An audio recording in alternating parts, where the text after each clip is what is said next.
Hello, Judy. Hey, Lisa. How are It's you? good to see you as always. It is, of course. Uh-huh. So today we are getting together and we are talking about the fakeness, the fallacy, the non-existence of writer's block. Ooh, pretty exciting. Doesn't doesn't it's not a thing. It's It's absolutely not not a a thing. thing. No, there are people in the world, writers, professional, well-known, famous people who do not believe that writer's block exists. What do you think about I, that? I think that it has a place in our conversation because you have so many people say, I don't have anything to write about. I don't know what I would write about. I have nothing to put on the pages. And I guess I would call that their own personal writer's block. Mhm. But I think there are reasons for that. And I think there are things you can do to work around that. Yeah. When I was teaching in the classroom, I taught first graders most of my career. Mm-hmm. And sometimes kids would come up to me and say, I don't know what to write about. And I would tell them to sit down and write, I don't know what to write about over and over and over on their piece of paper. Mm-hmm. And guess what? Some Something kids else did would that. pop out. And then something else would pop into their head and they would go off in that direction. Mm-hmm. And because really, you said this just a moment ago when we were kind of getting ramped up for this conversation. Um, you know, you just put your pencil to the paper and you get going and you start putting words on a page. We've talked about this in our previous podcasts, and I think it takes doing it to become a believer in that philosophy because how many times have we thought, oh, where am I going to go with this topic? Or how am I going to write about this topic? And we think, oh, the who came, and then the old proverbial, who came up with this idea, kind of thing. And then we look at each other, as we've said, start, and everybody's writing away. And it's like, Mhm, oh, mhm. well, and then we do the unthinkable, which is we read it aloud to each other. And there's always tons of meat and kernels in there of a great idea. So Mhm, mhm. I've become a true believer that just start, just write it down, just put the pencil to the paper is very, very, very important. Yeah. And the other thing that I've thought is what other activity or career do people suffer from a blockage? It's like I've never heard of teacher's block or doctor's block or lawyer's block, um, or talker's block. You don't have talker's block. Why do you get writer's block? I mean, really, Well, it I think just the answer to that, lawyers have that whole wall of books. And if they don't know what to do, they look it up, right? Mhm, mhm. If if other people, you would certainly not want a medical doctor who had to say, gee, I don't know where to start with this procedure or this surgery or this treatment. They have resources, they have things they do to make sure that that's not the case, Mhm, mhm. right? Yes, yes. And I think there are um, at least three things that we can do to make sure we don't experience writer's block either. And the first thing is by doing a lot of reading. Mm-hmm. So, you know, you and I love writing memoir. And we love Mm-hmm. talking to people, like on this podcast, to people Mm-hmm. who write memoir. Mm-hmm. And we read a lot of memoir. I mean, I'm Mm-hmm. sitting right here with a memoir of somebody that I'm going to be interviewing in a little over a week. And Mm-hmm. I can't wait to talk to her because, memoir is, I just find it so fascinating and Mm-hmm. so interesting to read. And Mm-hmm. so when I put a lot of memoir in my mind, it almost becomes the way you think. It becomes a way that you look at the world. And I also do the same thing with like self-help books.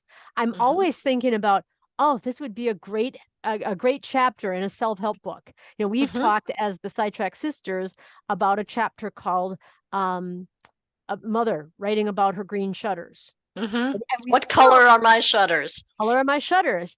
I've read a ton of, books in the self-help genre. And so my brain tends to think that way. I think it's just pretty logical, and it's a situation where the more of that kind of writing you read, the more your brain becomes accustomed to what that kind of writing takes and what kinds of thoughts and things you want to put into that writing. And so it makes it feel like it's just more natural. It's more present in your mind. And it's really, I call it muscle memory. It's like when you play golf and you have to get muscle memory to get your ball going in the right place, your swing, all of that. It's kind of like that with writing. If you know what type of writing you want to do, the place to start is read the type of writing you want to. I'm having trouble with words. The kind of writing you want to write. Yeah. Yeah. And Exactly. once again, I pulled these out. I brought these. We're at our cottage right now in Door County, and I have these books that are basically guided journals that I can't help myself. I mean, it's not something that you read, but it's something that you actually fill out. So some of these journals have like a motivational quote and then a question you have to fill in. Some of them are just strict writing quotes. This third one that I have right here has some questions that you fill in, and others like lists. This question, top 10 time, what stressed you out the most? List 10 things you did in your late teens and early 20s to relax and release it. And it's like, ooh, I do love filling them out. I just love looking at them and reading them and having them to keep things rolling around in my mind of what I want to write about. Well, and I think along with that, you read these things, you become more accustomed to that pattern of thinking and that way of thinking. But then I encourage people as well to, if an idea pops into your head and you think, oh, that could be interesting to write about, write the idea down. It could be a sentence, it could be a paragraph, it could be bullet points, it could be something. But then when you sit down to do a writing, you're not blank. You've got something to guide you, something to start with. And I think you also get to experience the miracle that we've all talked about, that when you put down your words on paper, something magical happens. More words just come floating out of your mouth, and pretty soon you've got a paragraph, and then you've got another paragraph, and then, oh, this one gets better. And don't you find that true, Lisa? Oh, I mean, that's the second bullet point. The first one was, for those people who don't believe in writer's block, there are probably at least 3 different reasons why. And that is, the first one is because they read a lot. They read a lot of the kind of writing that they're drawn to create. The second thing is they write. They do write. They don't necessarily just write on their magnum opus, their book or their story or whatever they're working on, but they tend to look at the world as interesting ideas that need to be put in your pocket and put on the page for use sometime somewhere down the road. Well, they look at things differently. They don't look at them as like, oh, there's a tree, but they look at it as, look at the limbs of that beautiful tree as they climb toward the sky, and how they bridge off, and how that's really a metaphor for, they start thinking in that way, where everything in nature becomes a source material for them. Source material. And they don't just think it, but perhaps they even also write it down. So that they don't I lose think it. they also sort of write it down too. Yeah, I think that, because how often have you had an idea and a week later you're thinking, boy, I remember I was taking a walk with the dog and I had this really good idea. What was that idea again? And you do lose it if you don't write it down. So I like the idea of having a little journal, that you just writing ideas down in. And tick them off one at a time. And, one of them might just trigger you to do more writing and great writing and, subsequent writing. So, I mean, that sounds silly to say that you need to, um, in order to not experience writer's block, you need to write. I mean, that would make kind of sense, if you know what I Mm-hmm. mean. I mean, it's like Mm-hmm. that one doesn't take rocket science, but I Mm-hmm. think people get stuck because they think that I have such a limited time to write that I need to focus and I need to work on my project instead of working on something over here. There was a writer who wrote books about writing that I read many years ago. Her name is Natalie Goldberg, and she's still out Mm-hmm. there. And she, um, at one point, did a bit of an experiment. I don't know that she knew she was doing the experiment, but she decided that she had a very limited amount of time.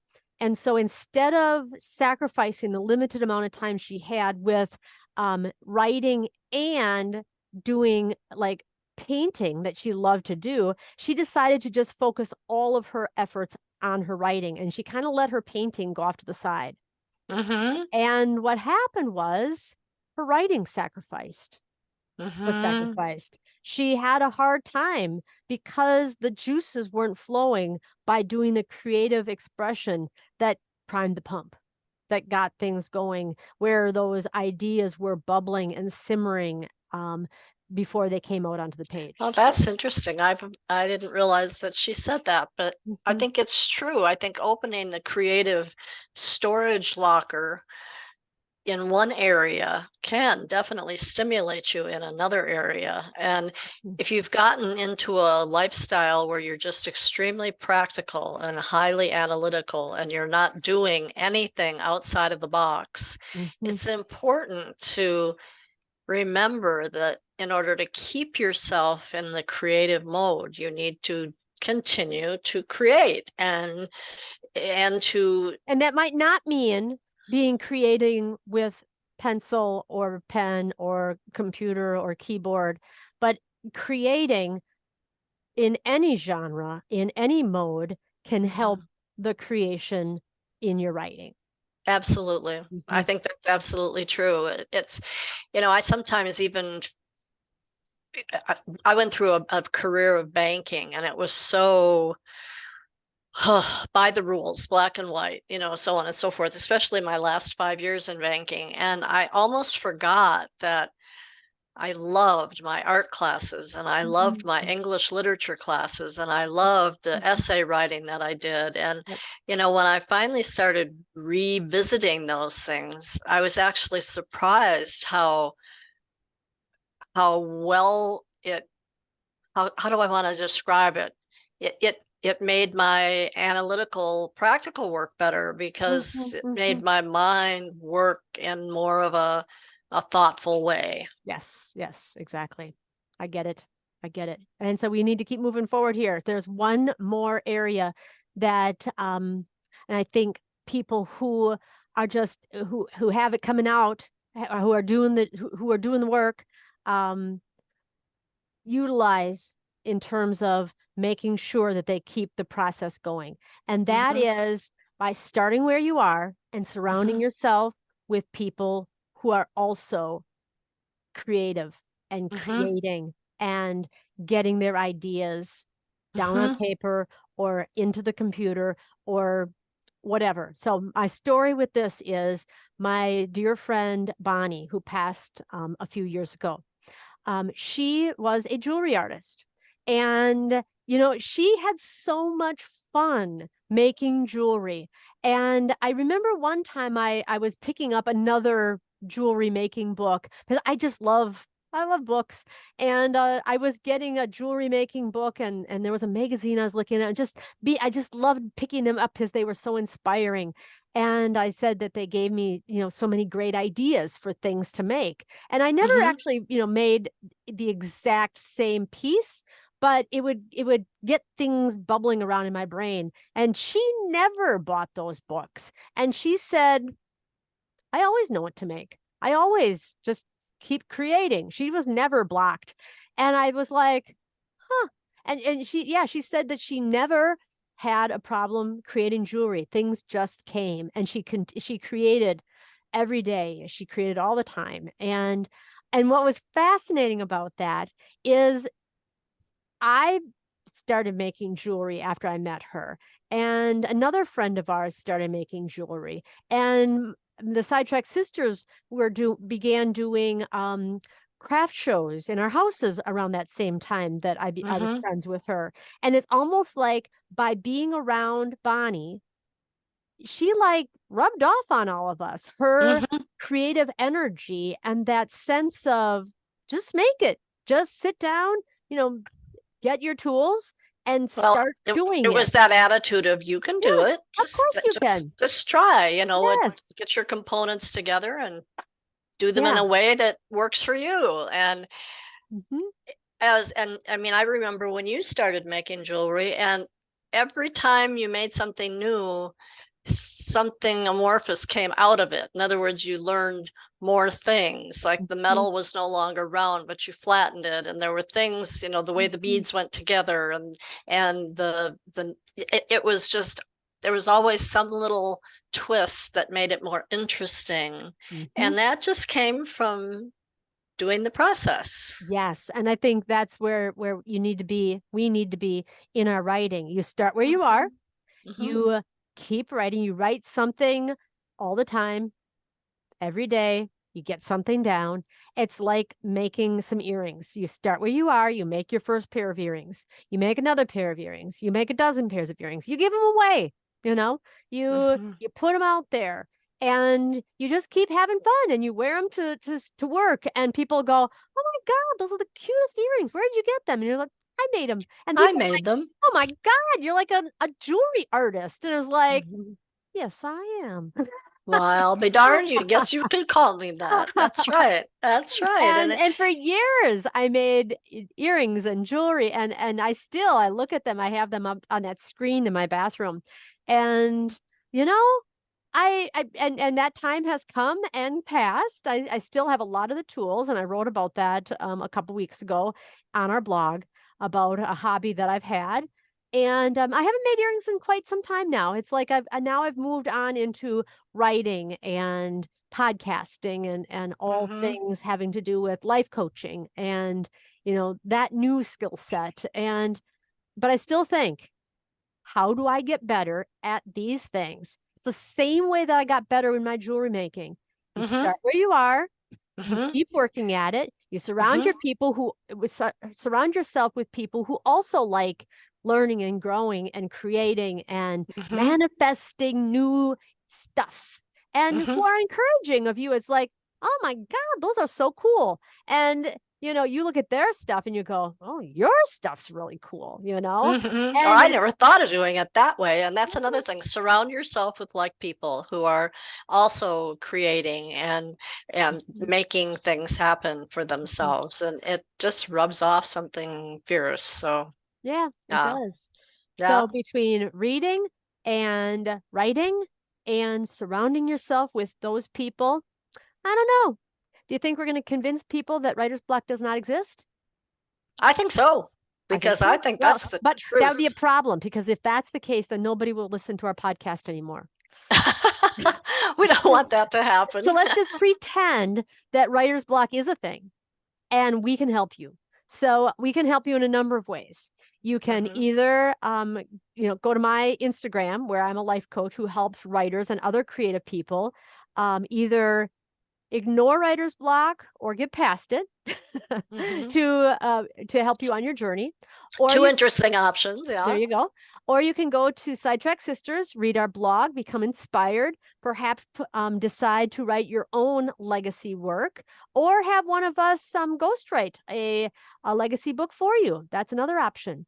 So because writer's block, maybe it's just a dream. It doesn't exist at all. And there is an antidote. And there is not an anecdote, an antidote. Antidote. Yes, it's an antidote. Beautiful. And we can help you find it. Yes. Amen. Okay. Okay. Well, we're going to wrap this up, Judy. Love you. Talk to you later. Love you too. Talk to you next time. Have a great day. Enjoy Door County. Will do. Okay. Bye-bye. Bye-bye.